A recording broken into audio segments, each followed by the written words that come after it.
Chapter 14, Secrets.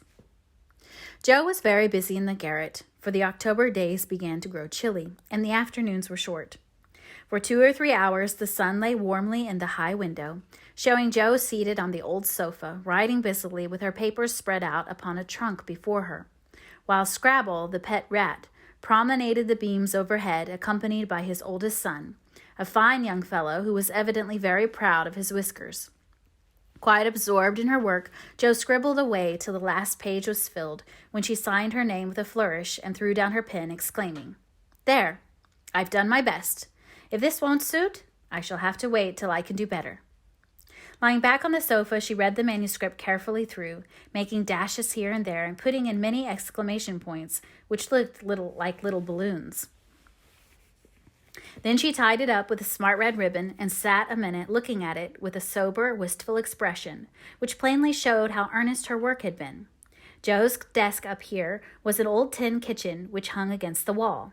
In it she kept her papers and a few books, safely shut away from Scrabble, who, being likewise of a literary turn, was fond of making a circulating library of such books as were left in his way by eating the leaves. From this tin receptacle Jo produced another manuscript, and put both in her pocket, crept quietly downstairs, leaving her friends to nibble on her pens and taste her ink. She put on her hat and jacket as noiselessly as possible, and going to the back entry window, got out upon the roof of a low porch, swung herself down to the grassy bank, and took a roundabout way to the road.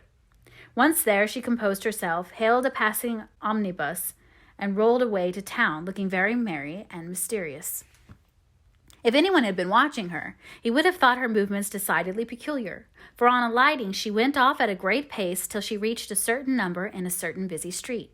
Having found the place with some difficulty, she went into the doorway, looked up the dirty stairs, and after standing stock still a minute, suddenly dived into the street and walked away as rapidly as she came. This maneuver she repeated several times, to the great amusement of a black-eyed young gentleman lounging in the window of a building opposite. On returning for the third time, Jo gave herself a shake, pulled her hat over her eyes, and walked up the stairs, looking as if she were going to have all her teeth out. There was a dentist's sign among others which adorned the entrance, and after staring a moment at the pair of artificial jaws which slowly opened and shut to draw attention to a fine set of teeth, the young gentleman put on his coat, took his hat, and went down to post himself in the opposite doorway, saying with a smile and a shiver, "It's like her to come alone. But if she has a bad time, she'll need someone to help her home." In 10 minutes, Jo came running downstairs with a very red face and the general appearance of a person who had just passed through a trying ordeal of some sort. When she saw the young gentleman, she looked anything but pleased, and passed him with a nod, but he followed, asking with an air of sympathy, "Did you have a bad time?" "Not very." "You got through quickly?" "Yes, thank goodness." "Why did you go alone?" "Didn't want anyone to know." "You're the oddest fellow I ever saw. How many did you have out?" Jo looked at her friend as if she did not understand him, then began to laugh, as if mightily amused at something. "There are 2 which I want to have come out, but I must wait a week." "What are you laughing at?" "You are up to some mischief, Jo," said Laurie, looking mystified. "So are you. What are you doing, sir, up in that billiard saloon?" "Begging your pardon, ma'am, It wasn't a billiard saloon, but a gymnasium, and I was taking a lesson in fencing." "I'm glad of that. Why?" "You can teach me, and then we can play Hamlet. You can be Laertes, and we'll make a fine thing of the fencing scene." Laurie burst out with a hearty boy's laugh, which made several passers-by smile in spite of themselves. "I'll teach you whether we play Hamlet or not. It's grand fun, and will straighten you up capitally. But I don't believe that was your only reason for saying I'm glad in that decided way, was it now?" "No, I was glad that you were not in the saloon, because I hope you never go to such places. Do you?" "Not often." "I wish you wouldn't. It's no harm, Jo. I have billiards at home, but it's no fun unless you have good players, so, as I'm fond of it, I come sometimes and have a game with Ned Moffat or some of the other fellows." "Oh, dear. I'm so sorry, for you'll get to liking it better and better, and you will waste money and time and grow like those dreadful boys. I did hope you'd stay respectable and be a satisfaction to your friends," said Jo, shaking her head. "Can a fellow take a little innocent amusement now and then without losing his respectability?" asked Laurie, looking nettled. "That depends upon how and where he takes it. I don't like Ned and his set, and wish you'd keep out of it. Mother won't let us have him at our house, though he wants to come. And if you grow like him, she won't be willing to have us frolic together as we do now. Won't she? Asked Laurie anxiously. No, she can't bear fashionable young men, and she'd shut us all up in bandboxes rather than have us associate with them. Well, she needn't get out her bandboxes yet. I'm not a fashionable party and don't mean to be, but I do like harmless larks now and then, don't you? Yes, nobody minds them, so lark away, but don't get wild, will you? Or there'll be an end of our good times. I'll be a double-distilled saint. I can't bear saints. Just be a simple, honest, respectable boy, and we'll never desert you. I don't know what I should do if you acted like Mr. King's son. He had plenty of money, but didn't know how to spend it, and got tipsy and gambled and ran away and forged his father's name, I believe, and was altogether horrid. You think I'm likely to do the same? Much obliged. No, I don't. Oh, dear, no. But I hear people talking about money being such a temptation, and I sometimes wish you were poor. I shouldn't worry then. Do you worry about me, Joe? A little, when you look moody and discontented, as you sometimes do, for you've got such a strong will. If you once get started wrong, I'm afraid it would be hard to stop you. Laurie walked in silence a few minutes, and Joe watched him, wishing she had held her tongue, for his eyes looked angry, though his lips smiled, as if at her warnings. Are you going to deliver lectures all the way home? He asked presently. Of course not. Why? Because if you are, I'll take a bus. If you're not, I'd like to walk with you and tell you something very interesting. I won't preach any more, and I'd like to hear the news immensely. Very well then, come on. It's a secret, and if I tell you, you must tell me yours. I haven't got any, began Joe, but stopped suddenly, remembering that she had. You know you have. You can't hide anything, so up and fess, or I won't tell, cried Laurie. Is your secret a nice one? Oh, isn't it? All about people you know and such fun. You ought to hear it, and I've been aching to tell it this long time. Come, you begin. You'll not say anything about it at home, will you? Not a word. And you won't tease me in private? I never tease. Yes, you do. You get everything you want out of people. I don't know how you do it, but you are a born wheedler. Thank you. Fire away. Well, I've left 2 stories with a newspaper man, and he's to give his answer next week, whispered Joe in her confidante's air. Hurrah for Miss March, the celebrated American authoress, cried Laurie, throwing up his hat and catching it again, to the great delight of 2 ducks, 4 cats, 5 hens, and half a dozen Irish children, for they were out of the city now. Hush! It won't come to anything, I dare say, but I couldn't rest till I had tried, and I said nothing about it because I didn't want anyone else to be disappointed. It won't fail. Why, Joe, your stories are works of Shakespeare compared to half the rubbish that is published every day. Won't it be fun to see them in print? And shan't we feel proud of our authoress? Joe's eyes sparkled, for it is always pleasant to be believed in, and a friend's praise is always sweeter than a dozen newspaper puffs. Where's your secret? Play fair, Teddy, or I'll never believe you again, she said, trying to extinguish the brilliant hopes that blazed up at a word of encouragement. I may get into a scrape for telling, but I didn't promise not to, so I will, for I never feel easy in my mind till I've told you any plummy bit of news I get. I know where Meg's glove is. Is that all? Said Joe, looking disappointed as Laurie nodded and twinkled with a face full of mysterious intelligence. It's quite enough for the present, as you'll agree when I tell you where it is. Tell, then. Laurie bent and whispered 3 words into Joe's ear, which produced a comical change. She stood and stared at him for a minute, looking both surprised and displeased, then walked on, saying sharply, How do you know? Saw it. Where? Pocket. All this time? Yes, isn't that romantic? No, it's horrid. Don't you like it? Of course I don't. It's ridiculous. It won't be allowed. My patience. What would Meg say? You are not to tell anyone, mind that. I didn't promise. That was understood, and I trusted you. Well, I won't for the present anyway, but I'm disgusted and wish you hadn't told me. I thought you'd be pleased. At the idea of anybody coming to take Meg away?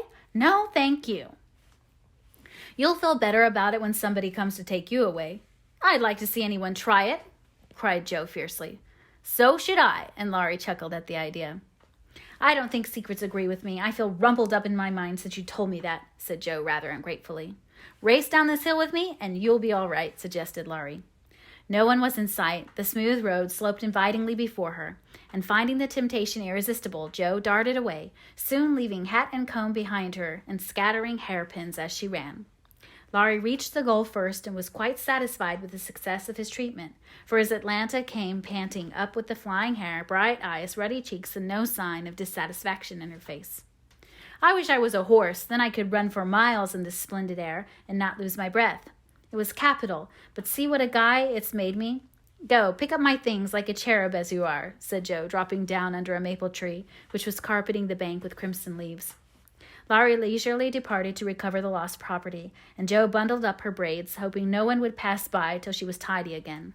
But someone did pass, and who should it be but Meg, looking particularly ladylike in her state and festival suit, for she had been making calls. "What in the world are you doing here?" she asked, regarding her disheveled sister with well-bred surprise. "Getting leaves," meekly answered Joe, sorting the rosy handfuls she had just swept up. "And hairpins," added Laurie, throwing half a dozen into Joe's lap. "They grow on this road, Meg. So do combs and brown straw hats." "You have been running, Joe. How could you? When will you stop such romping ways?" said Meg reprovingly, as she settled her cuffs and smoothed her hair, with which the wind had taken liberties. "Never till I'm stiff and old and have to use a crutch. Don't try to make me grow up before my time, Meg. It's hard enough to have you change all of a sudden. Let me be a little girl as long as I can." As she spoke, Joe bent over the leaves to hide the trembling of her lips, for lately she had felt that Margaret was fast getting to be a woman, and Laurie's secret made her dread the separation which must surely come some time and now seemed very near.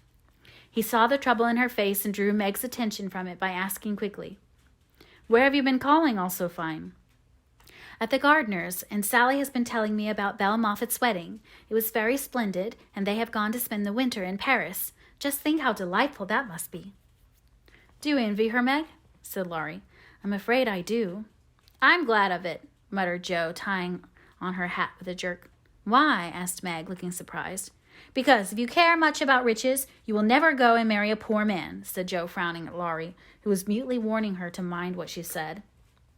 "I shall never go and marry anyone," observed Meg, walking on with great dignity while the others followed, laughing, whispering, skipping stones, and behaving like children, as Meg said to herself, though she might have been tempted to join them if she had not had her best dress on.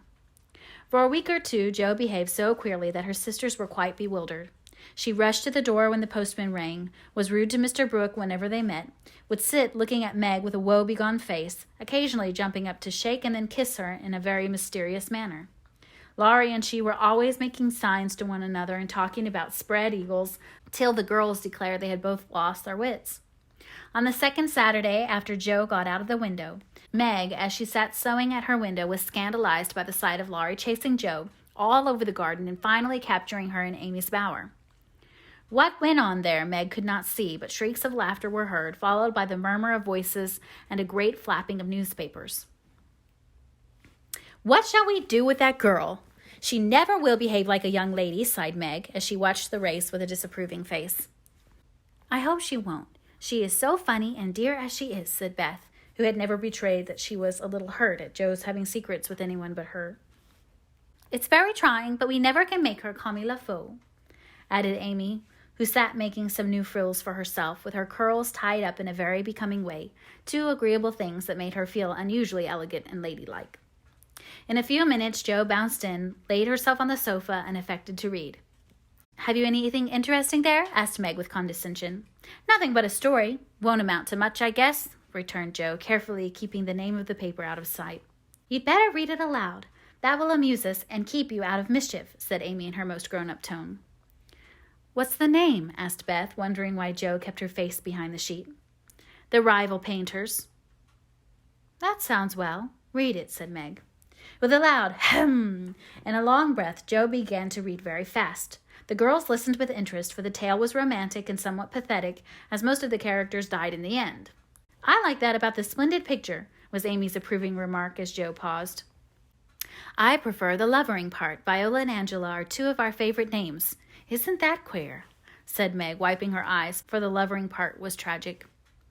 "Who wrote it?" asked Beth, who had caught a glimpse of Joe's face. The reader suddenly sat up, cast away the paper, displaying a flushed countenance, and with a funny mixture of solemnity and excitement replied in a loud voice, "Your sister." "You?" cried Meg, dropping her work. "It's very good," said Amy critically. I knew it. I knew it. Oh, my Joe, I'm so proud." And Beth ran to hug her sister and exult over this splendid success. Dear me, how delighted they all were, to be sure. How Meg wouldn't believe it till she saw the words Miss Josephine March actually printed in the paper. How graciously Amy criticized the artistic parts of the story and offered hints for a sequel, which unfortunately couldn't be carried out, as the hero and heroine were dead. How Beth got excited and skipped and sang with joy. How Hannah came in to exclaim, "Sakes alive, well, I never!" in great astonishment at that Joe's doing. How proud Mrs. March was when she knew it. How Joe laughed with tears in her eyes as she declared she might as well be a peacock and done with it, and how the spread eagle might be said to flap his wings triumphantly over the house of March as the paper paused from hand to hand. "Tell us about it. When did it come?